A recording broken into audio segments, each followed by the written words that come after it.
Qual o seu maior sonho?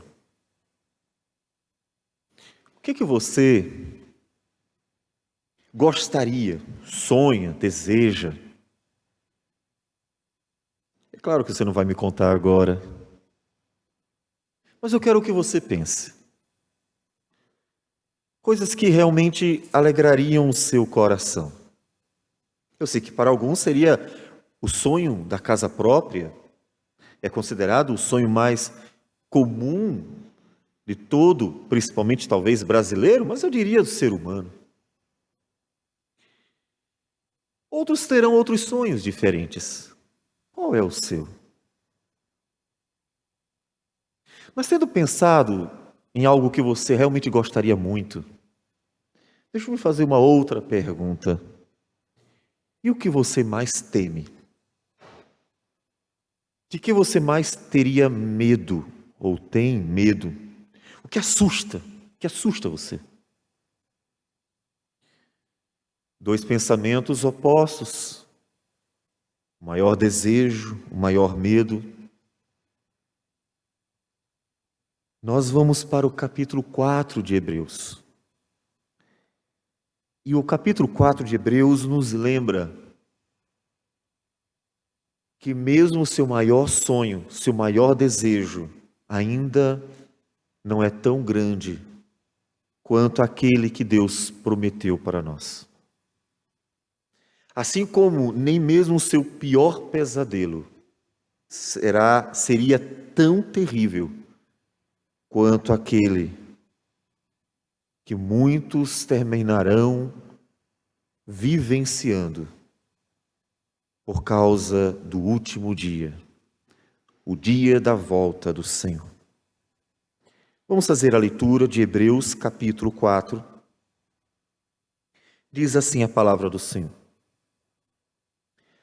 Temamos, portanto, que sendo-nos deixada a promessa de entrar no descanso de Deus, suceda parecer que algum de vós tenha falhado.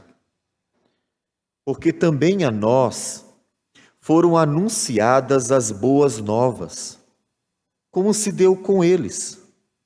Mas a palavra que ouviram não lhes aproveitou, visto não ter sido acompanhada pela fé naqueles que a ouviram. Nós, porém, que cremos, entramos no descanso, conforme Deus tem dito. Assim jurei na minha ira, não entrarão no meu descanso. Embora certamente as obras estivessem concluídas desde a fundação do mundo. Porque em certo lugar assim disse no tocante ao sétimo dia, e descansou Deus no sétimo dia de todas as obras que fizera. E novamente no mesmo lugar, não entrarão no meu descanso. Visto, portanto, que resta entrarem alguns nele, e que por causa da desobediência não entraram aqueles aos quais anteriormente foram anunciadas as boas novas, de novo determina certo dia, hoje falando por Davi, muito tempo depois, segundo antes fora declarado: hoje, se ouvirdes a sua voz, não endureçais o vosso coração. Ora, se Josué lhes houvesse dado descanso, não falaria posteriormente a respeito de outro dia. Portanto, resta um repouso para o povo de Deus, porque aquele que entrou no descanso de Deus, também ele mesmo descansou de suas obras, como Deus das suas. Esforcemo-nos, pois, por entrar naquele descanso, a fim de que ninguém caia segundo o mesmo exemplo de desobediência. Porque a palavra de Deus é viva e eficaz, e mais cortante do que qualquer espada de dois gumes, e penetra até ao ponto de dividir alma e espírito, juntas e medulas, e é apta para discernir os pensamentos e propósitos do coração. E não há criatura que não seja manifesta na sua presença, Pelo contrário, todas as coisas estão descobertas e patentes aos olhos daquele a quem temos de prestar contas. Tendo, pois, a Jesus, o Filho de Deus, como grande sumo sacerdote que penetrou os céus, conservemos firmes a nossa confissão, porque não temos sumo sacerdote que não possa compadecer-se das nossas fraquezas. Antes, foi ele tentado em todas as coisas, à nossa semelhança, mas sem pecado.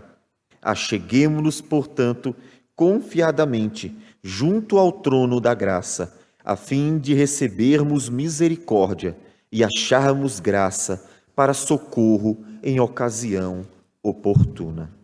Senhor Deus amado, obrigado por tua palavra lida. A tua palavra é o teu poder para a salvação de todo aquele que crê. Pedimos que o Senhor fale conosco, o Senhor que conhece a nossa vida, a vida de cada um, e sabe o que cada um precisa ouvir. Portanto, ministra ao coração de cada um a aplicação desta palavra, para que, ó Deus, cada um possa levar guardada em seu coração e então colocá-la em prática no dia a dia de sua vida. Fala conosco graciosamente, porque também é favor do Senhor o nos dar a tua palavra, para que nela, por meio dela, tenhamos vida e vida eterna. Em nome de Jesus, que nós assim oramos. Amém, Senhor. Amém. O autor aos Hebreus, ele está sempre voltando ao Antigo Testamento. Ele tem que dar todas as bases bíblicas para tudo aquilo que em Cristo se cumpre. E ele está fazendo isso. E ele chegou num ponto muito importante, a questão do descanso eterno. Este descanso não é estranho aos israelitas, aos judeus da época, porque fora prometido lá no Pentateuco, como vemos em Êxodo capítulo 3, versículo 17, para uma geração que entraria numa terra que mana leite e mel. Nos disse assim Deus a Moisés: portanto, disse eu, far-vos-ei subir da aflição do Egito para a terra do Cananeu, do Eteu, do Amorreu, do Ferezeu, do Eveu e do Jebuseu, para uma terra que mana leite e mel. Levíticos, capítulo 20, versículo 24, também nos fala, não são os únicos textos, mas dois exemplos dentre os muitos, que falam àquela geração sobre a promessa de entrar numa terra que mana leite e mel. Levítico 20, 24, diz assim: mas a vós outros os tenho dito, em herança possuireis a sua terra, e eu vou-la darei para possuirdes, terra que mana leite e mel. Eu sou o Senhor vosso Deus, que vos separei dos povos. O autor mostrará agora que o descanso que em Cristo Jesus nós herdamos é superior ao descanso de Israel. Vocês lembram que nós mostramos que o propósito do livro de Hebreus é mostrar a supremacia ou a superioridade de Cristo sobre tudo que era sombra do Novo Testamento, ou seja, o Antigo Testamento? Pois bem, mais uma sombra que encontra em Cristo algo superior. O descanso que Cristo tem para nós é superior ao descanso dos israelitas. E, portanto, devemos ter muito maior preocupação do que eles. Muito maior. Vejamos então o que o texto nos diz. Temamos, portanto, que sendo-nos deixada a promessa de entrar no descanso de Deus, suceda parecer que algum de vós tenha falhado. Descanso de Deus? Eles poderiam pensar, mas esse descanso já aconteceu, nós já estamos na terra. Afinal, a terra em que eles estavam, toda a Judéia, e até mais do que isso, era exatamente a terra prometida do Antigo Testamento. Sim, Deus prometeu que a terra de Canaã seria dada a Israel. E esse era o descanso, que era um símbolo de um descanso posterior. Era para lá que eles estavam indo quando saíram do Egito, para herdar uma terra boa. A descrição é terra que mana leite, meu. Uma terra em que tudo dá, uma terra que brota, uma terra fértil, uma terra boa. Observe pela descrição da terra que o que Deus tem para o seu povo é algo bom. Se você tem dúvida de que Deus tem coisas boas para o seu povo, basta ver as promessas de Deus a respeito daquela terra. E sempre eram promessas que falavam de coisas boas. Um lugar onde o povo iria fazer as suas casas, iria construir então suas cidades, iria formar família, e iria desfrutar de uma vida na presença de Deus, uma vida abençoada por Deus. Todavia, algo era necessário: a fé. A mesma fé que nos é exigida. Eles entrariam na terra prometida se tivessem fé. A fé necessária. O versículo 2 ele diz: porque também a nós foram anunciadas as boas novas, como se deu com eles. Observe que o tempo inteiro ele está fazendo essa comparação. Eles receberam uma promessa, as boas novas, nós também recebemos. Eles receberam a palavra de um dia descansarem, que era a terra de Canaã, mas nós também recebemos. Eles tinham, inclusive, pensando aqui no restante do livro de Hebreus, um mediador, mas nós também temos. Eles tinham sumos sacerdotes, mas nós também temos. E assim, o autor aos Hebreus está comparando, para que, inclusive, nessa analogia da fé, nós possamos observar com muita clareza também algo fundamental, as implicações. Porque assim como fora prometido para eles coisas boas, para nós também foram prometidas coisas boas. Mas assim também como para eles fora dado juízo, castigo, foram rejeitados e não entraram na terra, também não entrarão aqueles que procederem de forma semelhante. E esta é uma advertência fundamental no livro aos Hebreus.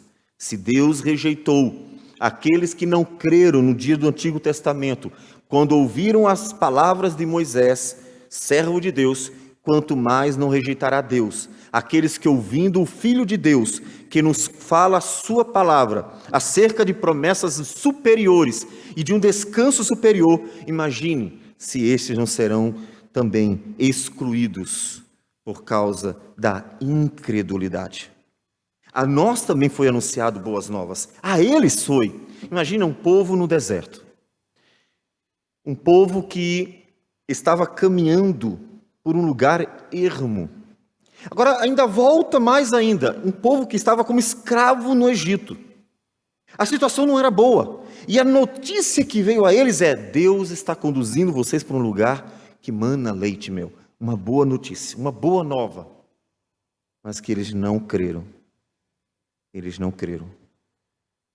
Você tem crido? Deus tem promessas maravilhosas, como nós estamos vendo e ainda veremos. A pergunta é: você tem crido?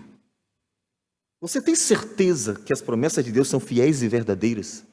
Você tem essa convicção em seu coração de que as promessas de Deus são fiéis e verdadeiras? Porque isso fará uma grande diferença no futuro. Porque, inclusive em relação a eles, a palavra que ouviram não lhes aproveitou, visto não ter sido acompanhada de fé. A palavra foi anunciada para todos eles. Uma geração inteira ouviu a mesma palavra.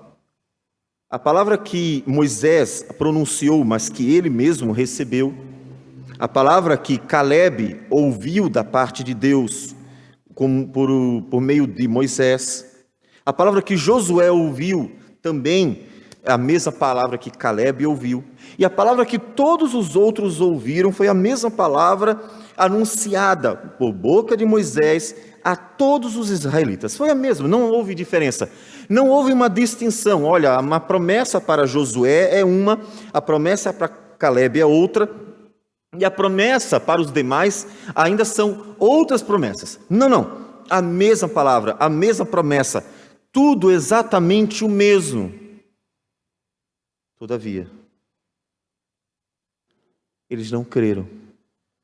Apenas alguns, como Caleb e Josué, apenas eles e com a família deles creram na promessa. Foi a mesma palavra, porque não foi acompanhada de fé. É a mesma palavra que está sendo anunciada ao mundo inteiro, chamando à eterna salvação. É a mesma, não tenha dúvida. Não há distinção na palavra anunciada, que é o fundamento básico, o evangelho do Senhor Jesus, a base que nos coloca dentro da igreja do Senhor Jesus. É a mesma palavra, mas alguns ou muitos deles não creram. E você? Você realmente tem convicção de que aquilo que Deus prometeu é verdade? Tem sido acompanhada de fé a palavra ouvida da parte de Deus? Você está vivendo pela esperança da glória de Cristo? Você anseia a volta de Jesus? Você tem certeza que o sofrimento do tempo presente não pode ser comparado com a glória a ser revelada em nós? Você realmente está esperando uma cidade edificada pelas mãos de Deus? Você tem tanta convicção de que haverá ressurreição e que seremos transformados e seremos imortais e incorruptíveis, que então alimenta em seu coração uma motivação para perseverar? Você tem essas convicções? É a fé. Se em algum momento você está em dúvida, aí você deve se preocupar, porque é necessário crer. Não é só ouvir. Não é necessário apenas ouvir, é necessário crer naquilo que ouve. Todos eles ouviram. Todos eles ouviram a mesma palavra. Não fora dentre o Egito que foram excluídos, que foram mortos no deserto por não terem crido. Não foi dentre os caldeus, não foi dentre os medo-persas, não foi dentre os assírios, não foram dentre os gregos, não foi dentre outro povo, não foi. O povo que não tendo crido foi rejeitado e não herdou a herança, a terra prometida. O povo que caminhou no deserto, mas não entrou na terra prometida, não foi o povo ao redor de Israel. Foi exatamente o povo que era chamado de povo de Deus, porque dentre eles havia aqueles que não criam. Você crê? Você crê? O autor aos Hebreus está falando para a igreja. Ele não está falando para o mundo: olha, mundo, quando Jesus voltar, você será condenado, então creia, se converta. Não. A carta aos Hebreus não foi escrita para pagãos, judeus pagãos, ou seja, não cristãos. A carta aos Hebreus foi escrita para a igreja. Porque, inclusive, como nós já dissemos, está acontecendo um probleminha ali em relação aos judeus que haviam se convertido. É que dentre eles, vários estavam voltando ao judaísmo. E voltar ao judaísmo significa apostatar da fé, significa negar a Cristo. E por isso que ele está dizendo: não suceda parecer que algum de vós, veja, está falando da igreja, algum de vocês que disseram que creram, tenham falhado. Falhado como nos dias do Antigo Testamento eles falharam. Eles tiveram um bom pastor, Moisés, eles tiveram uma manifestação visível de Deus, a coluna de fogo, a coluna de nuvem, a providência de Deus, o pão do céu. Eles tiveram um monte de manifestações divinas. Eles tiveram a direção de Deus, a palavra. Eles tiveram tudo aquilo que poderia fortalecer a fé deles, sinais da presença de Deus. E eles não creram. Você crer na promessa da vida eterna? Você tem convicção que de fato o Senhor cumprirá a sua palavra? Muito mais do que curar numa doença, prover uma necessidade financeira, abençoar em uma ocasião qualquer, a promessa da vida eterna. Muitos deles ouviram, mas não se aproveitou, porque eles não tinham fé. O coração estava duro e não conseguiram crer na palavra do Senhor. Nós, porém, que cremos, entramos no descanso conforme Deus tem dito. É interessante que, quando ele faz esse paralelo entre aquela geração do Antigo Testamento que não entrou na Terra Prometida e os cristãos, ao mesmo tempo, serve para uma outra comparação imediata, que é a comparação com aqueles que dos dias do autor também não criam. Ou seja, aqueles que apostataram da fé eram semelhantes aos que no Antigo Testamento não creram e não entraram. Assim como os cristãos eram semelhantes àqueles que creram. Ele, ao mesmo tempo que fala daqueles que no passado não herdaram as promessas, lembra para a igreja que o mesmo se dará com aqueles que não crescem em seus dias. Mas os que creem, esses entram no descanso de Deus. Descanso de Deus. Você está cansado da vida? Deus tem um descanso. O descanso de Deus é exatamente o paraíso de Deus para nós, a plena felicidade de Deus para nós, a plena satisfação de Deus para nós. É aquilo que tanto você almeja, e seja qual for o nome que você queira dar, é finalmente ter alcançado as promessas de Deus. O descanso do Senhor, que Deus prometeu desde os dias do Antigo Testamento.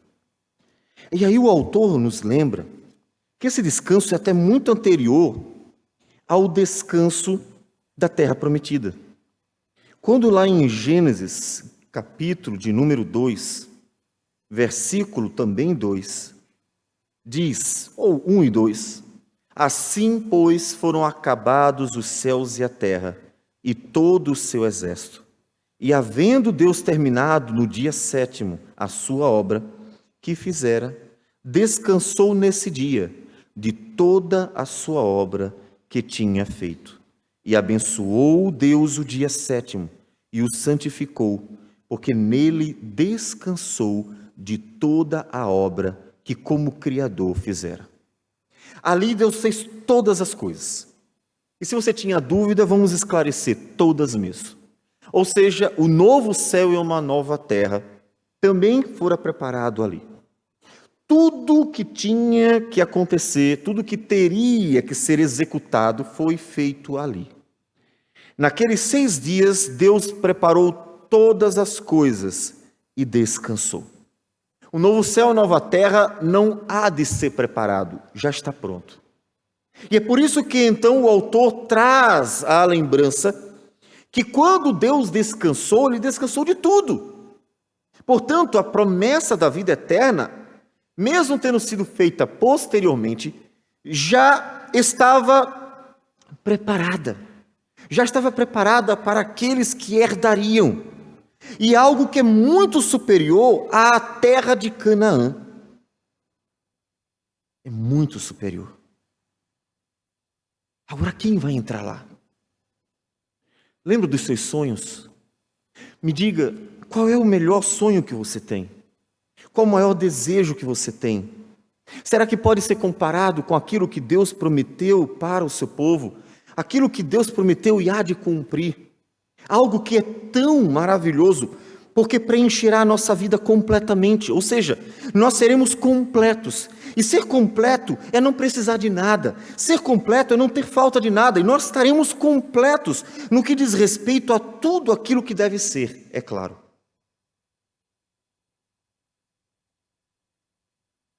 Será que vale a pena perder isso? Por causa de uma vida incompleta e passageira? Vale a pena investir tanto num mundo pecador quando se tem algo tão superior? Vale a pena? Pense bem. Deus jurou que algo que ele prometeu seria herdado apenas para os que crescem. A promessa de Deus não é para todo aquele que está apenas no meio do povo visível, é para aqueles que creem. Deus jurou dentro da igreja do Antigo Testamento: não entrarão no meu descanso. Deus exige de nós que creiamos na sua palavra. Que todas as vezes que Deus fala ao nosso coração acerca da eternidade, que nós tenhamos convicção de que ela é real. Como nos diz o próprio autor aos Hebreus, de fato, sem fé é impossível agradar a Deus, porquanto é necessário que aquele que se aproxima de Deus creia que Ele existe e que se torna galardoador dos que o buscam. É preciso crer, não tem outro jeito. Só que me diga, como você mostra que você crê? A fé que Deus requer de nós não é apenas uma palavra dita quando nós estamos cantando ou orando. A fé que Deus exige de nós é uma atitude. A fé que Deus exige de nós é aquela que Tiago vai nos mostrar no capítulo 2, versículo 14. Meus irmãos, qual é o proveito se alguém disser que tem fé, mas não tiver obras? Acaso pode semelhante fé salvá-lo? Se um irmão ou uma irmã estiverem carecidos de roupa e necessitados do alimento cotidiano, e qualquer dentre vós lhe disser: ide em paz, aquecei-vos e fartai-vos, sem contudo lhes dar o necessário para o corpo, qual é o proveito disso? Assim também a fé, se não tiver obras, por si só está morta. Mas alguém dirá: tu tens fé e eu tenho obras. Mostra-me essa tua fé sem obras, e eu com as obras te mostrarei a minha fé. Crês tu que Deus é um só? Faze bem. Até os demônios creem e tremem. Queres, pois, ficar certo, ó homem insensato, de que a fé sem as obras é inoperante? Não foi por obras que Abraão, nosso pai, foi justificado quando ofereceu sobre o altar o próprio filho Isaque? Vês como a fé operava juntamente com as suas obras. Com efeito, foi pelas obras que a fé se consumou.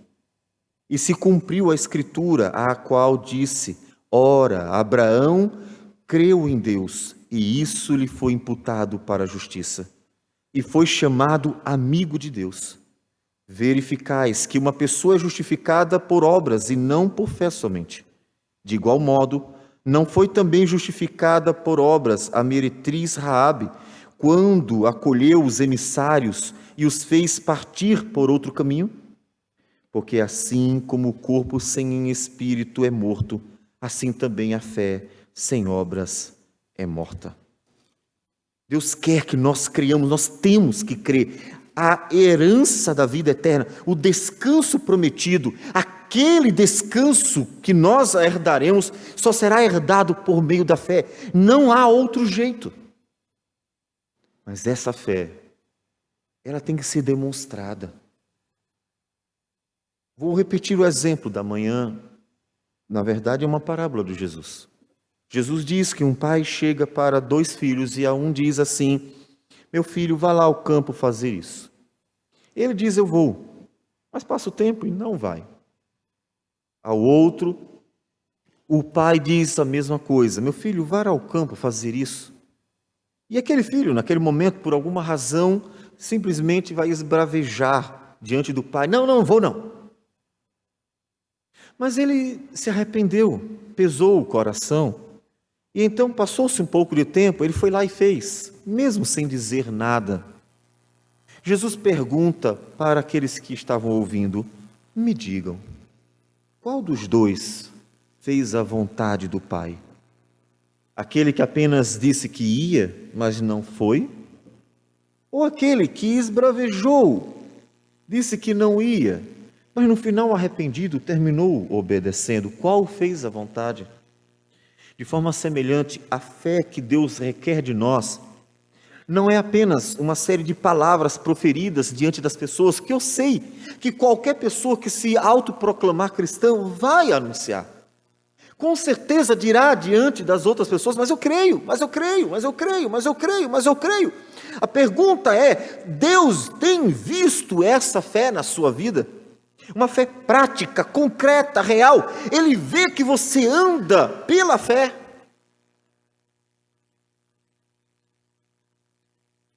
Aqueles que herdaram a terra prometida, o Josué e o Calebe, quando foram espiar a terra, eles realmente estavam dispostos a ir e lutar, inclusive contra os gigantes, povos que tinham uma estatura acima do normal. Eles estavam dispostos a enfrentar tudo, tudo mesmo, por causa disso. Em Hebreus, volto a Hebreus 11, quando ele nos conta uma série de atos heróicos, digamos assim, de homens e mulheres que creram. A fé deles é demonstrada por essas atitudes. A atitude deles, sobretudo, quando no final do capítulo, versículo 35, o autor diz que mulheres receberam pela ressurreição os seus mortos. Alguns foram torturados, não aceitando seu resgate, para obterem superior ressurreição. Outros, por sua vez, passaram pela prova de escárnios e açoites, sim, até de algemas e prisões, como Paulo, Silas, Pedro. Foram apedrejados, como Estevão, provados, cerrados pelo meio, mortos a fio de espada, andaram peregrinos, vestidos de peles de ovelhas e de cabras, como o profeta João Batista. Necessitados, afligidos, maltratados, homens dos quais o mundo não era digno, errantes pelos desertos, pelos montes, pelas covas, pelos antros da terra. Por quê? Porque todos eles criam na promessa da vida eterna. Todos eles tinham a plena certeza de que essa promessa era fiel e verdadeira. Todos eles sabiam que a terra que Israel recebeu não era o descanso final. Que a terra de Canaã, que manava leite e mel, não era o descanso final. Eles esperavam algo superior, como no capítulo 11 nos é dito sobre Abraão, uma cidade edificada pelas mãos de Deus. Eles esperavam, e isso levou a implicações tão práticas que custou a própria vida deles. Me diga, que implicações práticas a sua fé tem trazido? Me diga como estão as suas obras. Será que conseguimos mensurá-las? Me diga como está a sua vida. Será que conseguimos observá-la em dedicação ao Senhor? Uma fé que realmente pode ser materializada. Porque, como diz Tiago, até os demônios creem e tremem. Ou seja, morrem de medo de Deus. Porque é impossível dizer para um demônio que Deus não existe. Satanás esteve diante do Senhor, como diz o livro de Jó. Ninguém pode dizer para Satanás que Deus não existe. Ele sabe que existe. Mas e você? Como a sua fé tem sido demonstrada? O autor aos Hebreus está preocupado com a igreja. Se o coração daqueles cristãos está firme, firme mesmo, tão firme que estão vivendo na esperança de receberem o descanso. E depois de mostrar para eles que o descanso de Josué, que é o descanso de entrar na terra de Canaã, era uma figura, uma sombra de um descanso superior, ele diz assim no versículo 9: portanto, resta um repouso para o povo de Deus. Ainda resta. Mas quem vai entrar nesse repouso? Quem vai descansar nesse repouso? Quem herdará essas promessas? aqueles que creram, aqueles que, tendo ouvido as boas novas, tiveram a fé para crer e perseverar na promessa que fora feita. Versículo 11: esforcemo-nos, pois, por entrar naquele descanso. Você se esforçaria para alcançar aquilo que você falou que sonha? Eu não sei qual é o seu sonho, qual é o seu desejo, o que você gostaria de ter, o que você já pensou para o seu futuro. Mas se isso que você almeja está acessível, você tem o que fazer, é possível tomar uma atitude para alcançar esse desejo, você se esforçaria? Você se privaria para conseguir alcançar esse desejo, esse sonho? Você faria tudo o que é possível? O autor diz: esforcemo-nos, pois, por entrar naquele descanso, a fim de que ninguém caia segundo o mesmo exemplo de desobediência deles. Porque tendo eles não crido, eles desobedeceram. Observe então que a obediência é uma expressão da fé, é uma prática da fé. Assim como a desobediência é uma expressão da incredulidade. Se todo filho cresce verdadeiramente em seu pai, ele estaria muito mais propenso a obedecê-lo. Assim como os filhos tantas vezes desobedecem os pais, porque não têm tanta convicção acerca das palavras que são anunciadas. Muitos deles vão questionar, porque duvidam que seja exatamente daquela forma. Não, mas será que é assim? Não, mas acho que não vai ser. Não, mas eu não vou fazer desse jeito, mas vai dar certo. E essa série de dúvidas levam muitas vezes à desobediência.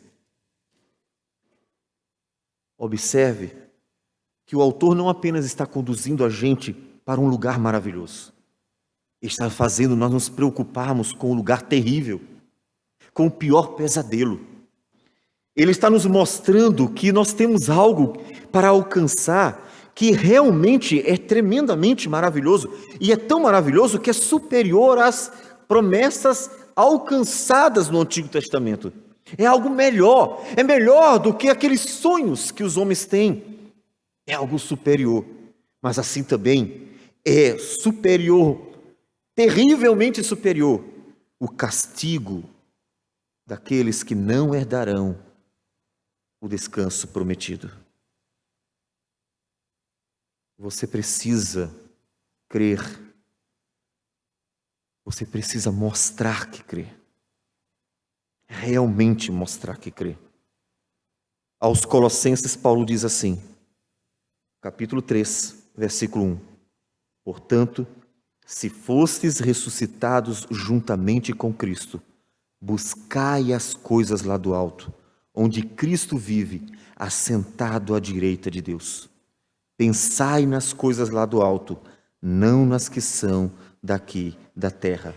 O olhar fito na eternidade, o olhar fito na glória, para um desfrute ou uma vivência da vida que realmente agrade ao Senhor. Olhar para a eternidade.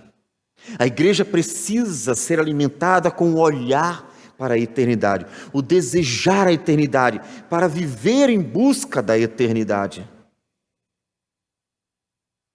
a fim de que não vivamos apenas para saciar necessidades temporárias, necessidades passageiras, que temos sim. Jesus disse, Deus sabe que temos, mas vivermos querendo alcançar algo maior. A pergunta é, você crê mesmo? Pastor, o senhor está sendo tão insistente sobre isso? Estamos dentro de uma igreja, é claro que todo mundo crê. Se fosse tão evidente assim, por que o autor aos Hebreus insiste tanto também? Se fosse tão evidente assim, por que nós encontramos esse falar da fé para a igreja? Tiago, Paulo, Pedro, por quê?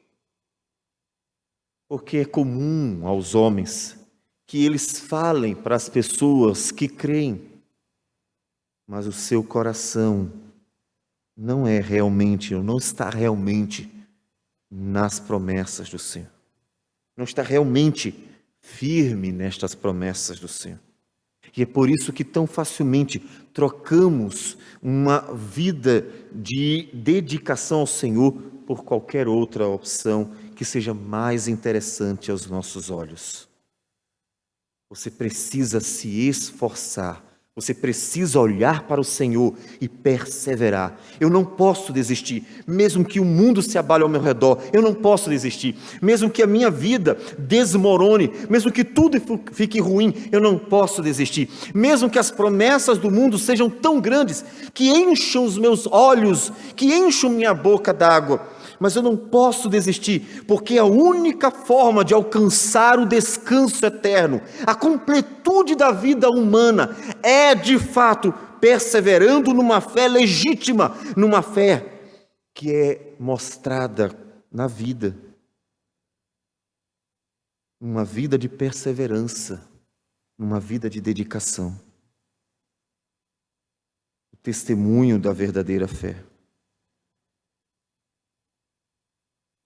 Você crê, você realmente crê, você tem convicção, então observe a sua vida e veja se ela realmente está toda voltada para Deus. Tudo, seu trabalho, seus estudos, sua vida pessoal ou familiar, o que você tem, o que você deseja ter.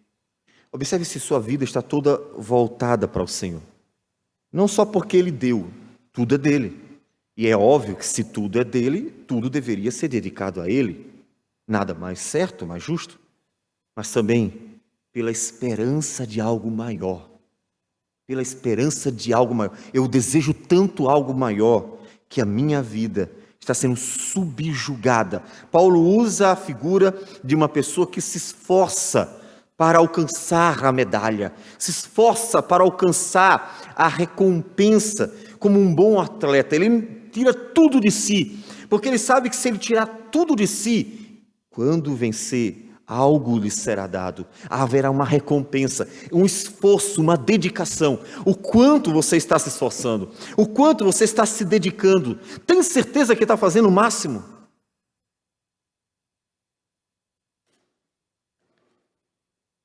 O autor aos Hebreus tinha certeza de que os seus destinatários não estavam. Tanto que no capítulo 12, versículo 4, ele diz para eles: ora, na vossa luta contra o pecado, ainda não tendes resistido até o sangue. Ainda não foi tudo. Ainda não fizeram o melhor. Ainda não deram tudo de si. Se esforce. Faça tudo o que você puder. Mais do que você faria para alcançar seus sonhos. É interessante que eu tive a oportunidade de conhecer algumas pessoas que começaram a estudar ou estavam se preparando para a medicina. Algumas estavam se preparando para fazer a prova e ingressar, outras estavam já estudando, uma universidade, fazendo medicina. Em todos os dois casos, era possível ver claramente que havia um desejo tão grande de alcançar o diploma, se tornar um médico, uma médica. Havia um desejo tão grande que toda a vida era dirigida ou direcionada para isso. Era muito evidente isso. Você via que a pessoa já não ia mais para a igreja como ia antes. Você via que a pessoa já não tinha mais outras atividades extras. Você via que a pessoa tinha uma agenda muito disciplinada. Você via na pessoa uma leitura muito focada. Tudo girava em torno daquilo, e tudo mesmo. Toda uma agenda. Por quê? Porque o curso é puxado, porque é muito concorrido e, pensando principalmente em universidades federais, é preciso estar entre os melhores. Não tem outro jeito, não é pagou, passou. Então, Eles faziam com que a vida toda girasse em torno do propósito. É um sonho. Eu quero entrar na faculdade de medicina, eu quero ser aprovado, me tornar um médico. Tudo na vida passava a girar em torno daquele propósito. Eu quero dizer para você que as promessas de Deus superam completamente, abundantemente, todo e qualquer sonho que o homem pode almejar. Todo e qualquer sonho. Porque mesmo que você alcance o máximo, vamos pensar nos homens mais ricos do mundo que podem ter tudo o que querem, entre aspas. Ainda assim, encontrarão neles a incompletude da vida. São pecadores. Estão ainda incompletos, porque falta o próprio Deus para preencher a vida deles. Porque fomos feitos para Deus e só estamos completos em Deus. É quando nós em Deus então olhamos e não precisamos de mais nada. Porque tudo que nós precisamos está nele. Além disso, a própria imortalidade que faz parte da nossa natureza humana, sim. Ao contrário do pecado que se diz errar é humano, a humanidade não tem como essência de sua natureza a pecabilidade. Não, isso é um engano. O homem não foi feito pecador, portanto o pecado não é parte da sua natureza. Mas a imortalidade e a incorruptibilidade fazem parte de sua natureza. Ou, vamos usar outro termo melhor, o ser puro faz parte de sua natureza. O ser bom faz parte de sua natureza.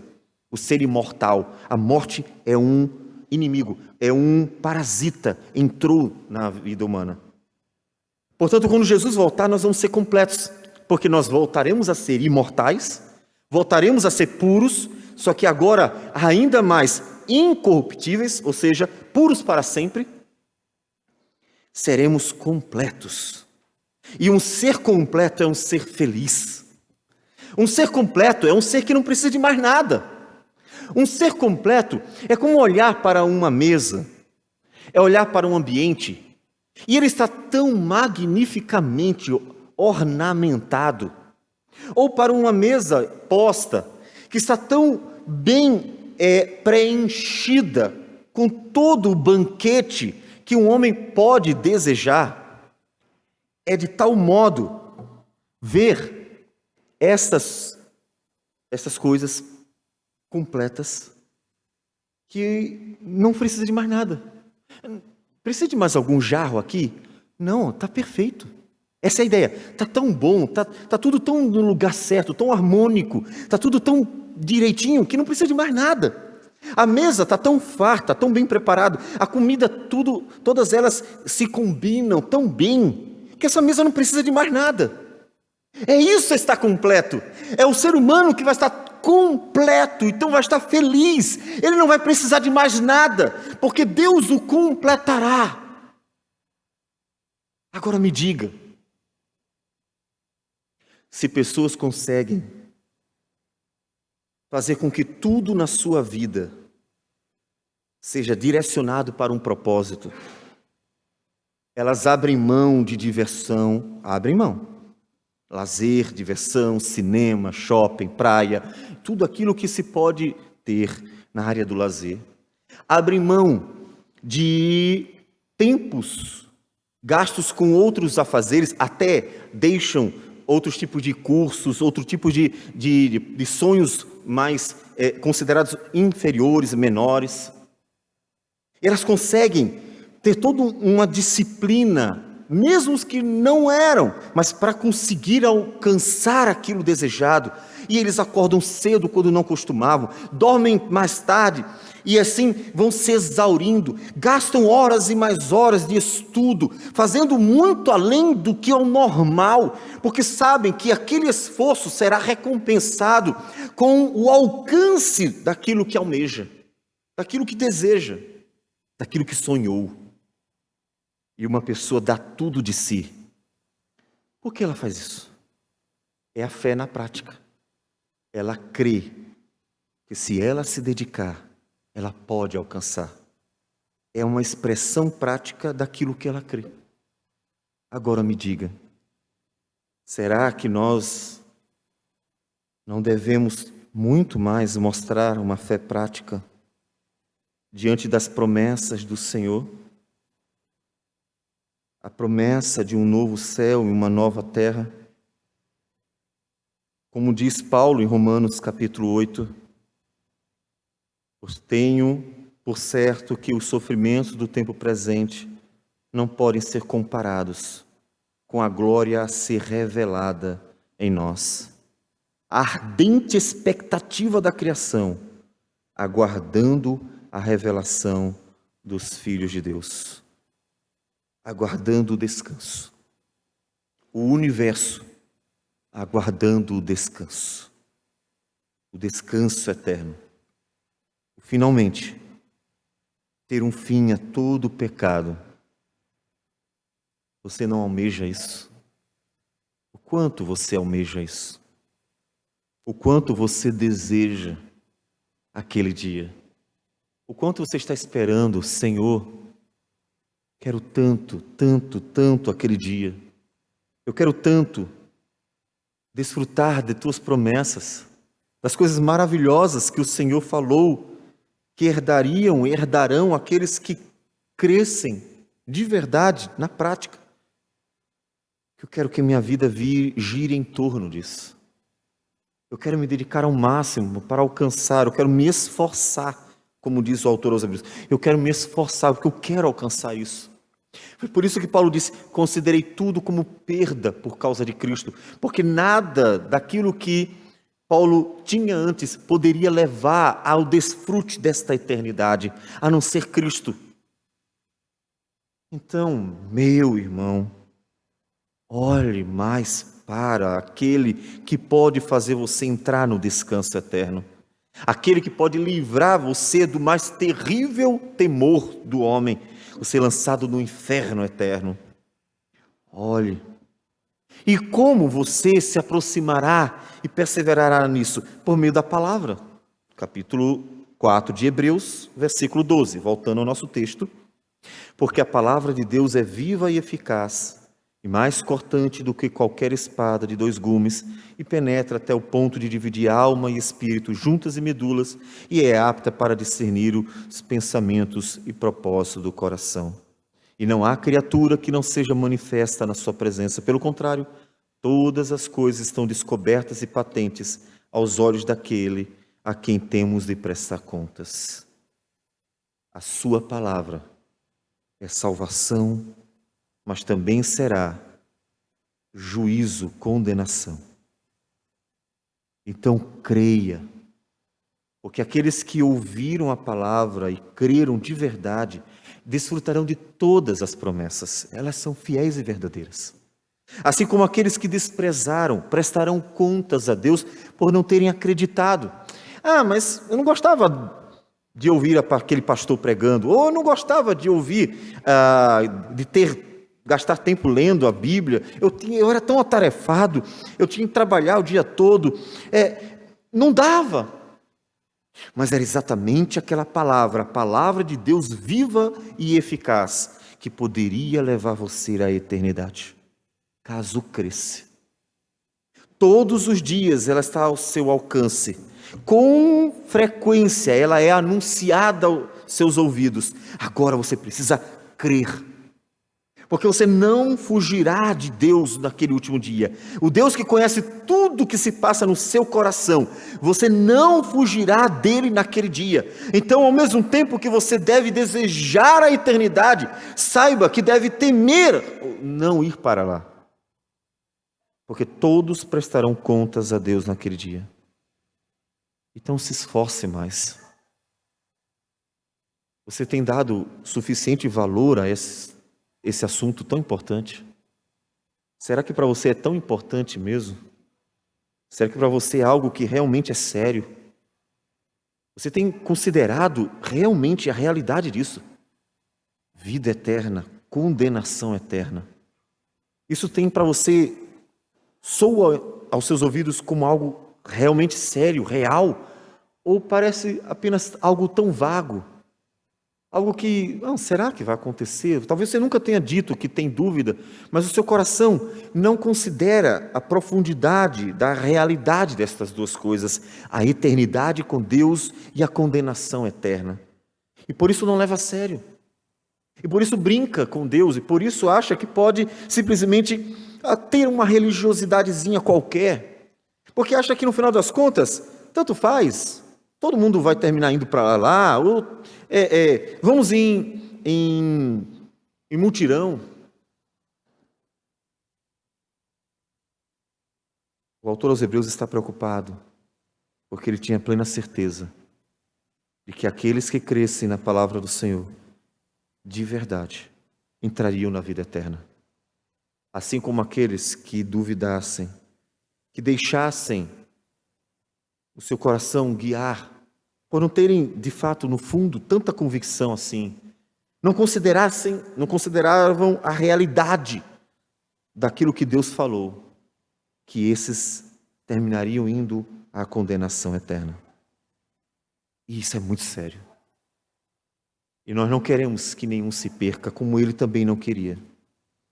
Que nenhum falhasse nessa busca por perseverar até a vida eterna. Você precisa se esforçar. Da criança ao mais velho, olhe para o Senhor e se esforce. Porque senão, não há outra salvação. Somente Cristo poderá salvar você naquele dia. Então você precisa olhar para Ele e perseverar nele. Precisa olhar para Ele e se esforçar nele. Caso contrário, quem te livrará da condenação eterna? Quem te livrará do juízo eterno? Quem estará naquele dia em seu lugar? Já foi morto aquele que pagou os nossos pecados. Não há outro que fará isso. Já foi morto aquele que pagou o preço da nossa salvação. Ninguém outro fará isso. Então, persevere, insista e persista. Conduza a sua vida para isso. Mais do que faria para alcançar os seus sonhos. Mais do que você faria para conseguir realizar propósitos pessoais. Se esforce. Porque aqueles que não se esforçaram nos dias do Antigo Testamento foram rejeitados por Deus. E apenas aqueles que creram de todo o seu coração e então estiveram dispostos a dar até a própria vida para alcançar as promessas de Deus, foram esses que realmente alcançaram a concretização e alcançarão com a volta de Jesus a concretização das promessas do Senhor. Então, vá para Jesus. E nós concluímos exatamente com os últimos versículos. Versículo 14 a 16 ele diz: tendo, pois, a Jesus, Filho de Deus, como grande sumo sacerdote que penetrou os céus, conservemos firmes a nossa confissão. Diante de tudo que eu acabei de dizer, de que ainda há um descanso para nós, de que ainda há um repouso para o povo de Deus, e que só entrarão neste repouso aqueles que realmente crerem de todo o coração, mostrando em sua vida que estão dispostos a trocar tudo pela eternidade, estão dispostos a dar tudo pela eternidade, estão dispostos a abrir mão de tudo pela eternidade, estão dispostos a se desapegar de qualquer coisa, se necessário for, para herdar a eternidade. Como Paulo, que foi um homem de muitas tradições. Sim, um homem que herdou as tradições farisaicas, mas abandonou tudo, deixou tudo para a eternidade, porque somente Cristo poderia dar a ele esta eternidade. O autor aos Hebreus nos conduz para Cristo. Já que é assim, então conserve firme a sua confissão em Cristo Jesus. Conserve firme a sua convicção acerca da salvação em Cristo Jesus. Porque é Ele que é o nosso sumo sacerdote, que se compadece das nossas fraquezas, porque Ele foi tentado em tudo, mas não pecou, venceu. E pode nos conduzir a Deus, que pode nos ajudar em nossas necessidades da alma, porque Ele venceu por nós. Ele é o Cordeiro que morreu por nós. Então Ele pode nos socorrer na nossa miséria, Ele pode nos ajudar. Em nossos pecados, Ele pode nos conceder a justiça para o perdão.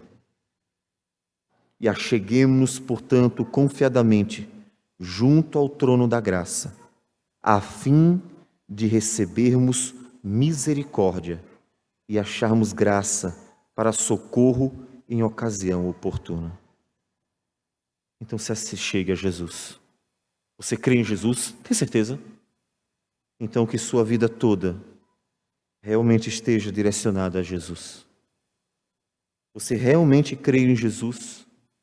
Então tudo na sua vida seja dirigido para Ele. É um plano de vida muito melhor do que qualquer plano que as pessoas podem ter por aí. É um objetivo superior a qualquer outro objetivo que os homens podem ter por aí. Porque os homens fazem muitos planos, mas todos eles um dia se encerrarão com a morte. Mas as promessas de Deus são eternas, portanto são superiores.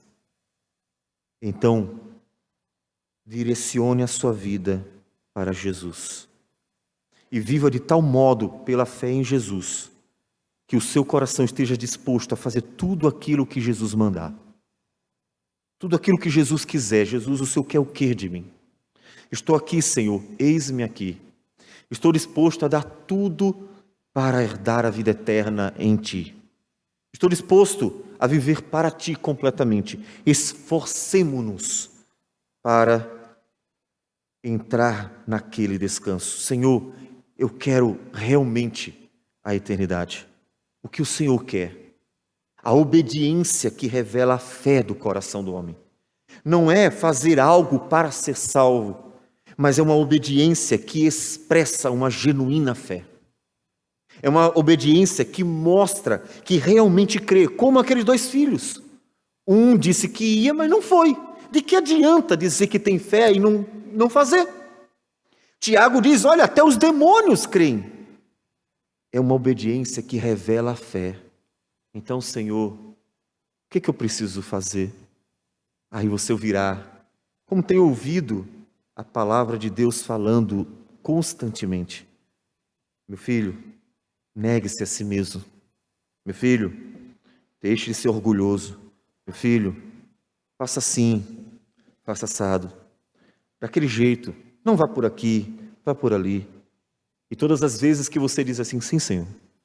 E todas as vezes que você crê, mesmo de forma contrária ao seu coração, como os espias que foram espiar a terra de Canaã e viram que na terra de Canaã a situação não estava tão fácil para entrar lá, não. Tinha gigantes, tinha cidades fortificadas, muros altos como Jericó, povo que era um povo de guerra, um povo que realmente foi preparado para guerrear, e eles eram um povo que andou 40 anos no deserto, um povo que havia sido escravo, iriam caminhar ainda, 40 anos. Um povo que saiu do Egito, começou a caminhar no deserto, e era um povo de escravos que não fora preparado para a guerra. Eles viram a realidade e não creram que Deus poderia cumprir. Mas aqueles que têm a convicção que apesar das dificuldades, eles podem viver para a glória do Senhor. Como disse Paulo, não vivo mais eu, mas Cristo vive em mim. E esse viver que agora tenho na carne, vivo pela fé no Filho de Deus, que me amou e a si mesmo se entregou por mim. Faça isso. Quando você disser, Senhor, eu estou aqui, diga de verdade. Não diga da boca para fora. Porque quando ele disser assim, corta a tua língua, tu fala demais. Quando ele disser assim, pare de ser maledicente. Quando ele disser assim, olha, faz a obra do Senhor, tu não faz nada, tu só vive para ganhar dinheiro. Quando ele disser, vai orar, tu não ora. Quando ele disser, leia a Bíblia, a palavra que eu tanto dei ao povo, meu povo, que por tantos anos fora escrita para edificar, e você despreza. Quando ele disser, o que você deve fazer, seja o que for, você realmente dirá: sim, Senhor. Sim, Senhor. Eu vou lutar contra os meus pecados, seja quais forem, da mente, do coração, da boca, as ações. Eu vou lutar contra os meus pecados, eu vou me esforçar mais. Sim, Senhor, eu vou fazer de tudo para meditar na Tua palavra, porque é por meio dela que eu tenho vida, como ele acabou de dizer, o autor aos Hebreus. Eu vou me esforçar para orar. Temos em reunião de oração, cadê você? Está fazendo o quê? Assistindo novela? Ou fazendo nada? Por que não vai orar? Mas ele não mandou o povo de Deus estar junto orando? E perseveravam na doutrina dos apóstolos, na comunhão, no partir do pão e nas orações. Atos capítulo 2, não está lá. E todas as vezes que você disser: sim, Senhor, eu vou me esforçar ao máximo. Encontro em mim debilidades, encontro em mim fraquezas, encontro em mim incapacidades, me sinto assim. Mas porque creio que a Tua palavra é o Teu poder e que o Senhor opera eficazmente naqueles que creem, eu vou fazer. Vocês lembram de Pedro? Pescou a noite toda junto com os demais. A noite toda. Vocês imaginam pescadores a noite inteira pescando? Estavam frustrados. Eles eram pescadores profissionais, sabiam que não tinha condições de ter peixe. E aí Jesus se chega pela manhã e diz assim: joga a tua rede ali. Pedro olha para o Senhor Jesus. Jesus não era pescador, filho de carpinteiro, um rabino, não entende de peixe. Ele olha para Jesus, fica com certeza um pouco triste com aquela palavra dele, mas, ó Senhor, já tentamos conseguir peixe, pescamos a noite toda, não teve jeito. Mas já que o Senhor está dizendo, eu vou lançar. Observe que Pedro não tinha nenhuma certeza que ia acontecer alguma coisa, nenhuma. Pedro mostrou: Jesus, olha, sério, eu não acredito que vai acontecer nada, porque ele não estava duvidando de milagres, ele não estava pensando em milagres, ele estava pensando na circunstância. Senhor, de novo, eu estou cansado, mas o Senhor está mandando, eu vou obedecer. Ele fez a vontade do Senhor. E ao fazer a vontade do Senhor, ele colheu as bênçãos do Senhor. E a rede quase se rasgou de tanto peixe que tinha. Faça o mesmo. Que a sua fé se expresse na sua vida. Não sejam palavras ditas ao ar. Que você crê, já sabemos de cós salteado. Só não sabemos se é real, se é verdadeiro. Sabemos o que você diz. Não sabemos se no fundo do seu coração realmente Deus vê a fé genuína. Se realmente há uma fé, então comece a testar a si mesmo. Porque naquele dia só desfrutarão do descanso eterno aqueles que creram de verdade. Aqueles que realmente colocaram o coração no Senhor. Senhor, a despeito de todas as minhas lutas, todas as minhas falhas, todas as minhas mazelas, todas as minhas impossibilidades aos meus olhos, a despeito de tudo, Senhor, eu vou seguir o Senhor. Eu vou caminhar contigo. Eu não vejo em mim nada, mas eu creio que o Senhor pode fazer do nada surgir grandes coisas. Assim como o Senhor do nada fez os céus e a terra, assim como o Senhor fez um novo céu e uma nova terra, o Senhor pode fazer em mim coisas que estão muito além da minha capacidade, muito além do meu alcance. Então, Senhor, eis aqui minha vida, e viva pela fé. Direcione toda a sua vida a esta convicção, para que no dia que o Senhor voltar, você desfrute do repouso do povo de Deus, para que no dia que você voltar, você possa ouvir Jesus dizendo: vinde, benditos de meu Pai. Vinde para a posse do reino que vos está preparado desde a fundação do mundo. Porque como viu o apóstolo João em Apocalipse 21, vi novo céu e nova terra, pois o primeiro céu e a primeira terra passaram, e o mar já não existe.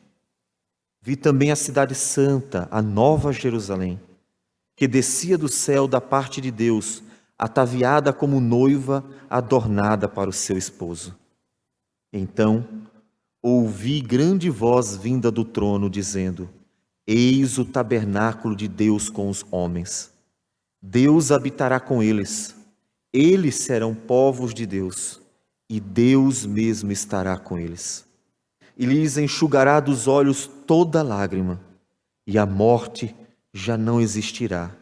Já não haverá luto, nem pranto, nem dor, porque as primeiras coisas passaram. O vencedor herdará estas coisas, e eu lhe serei Deus, e ele me será filho. Então, viva pela fé e herde as promessas do Senhor.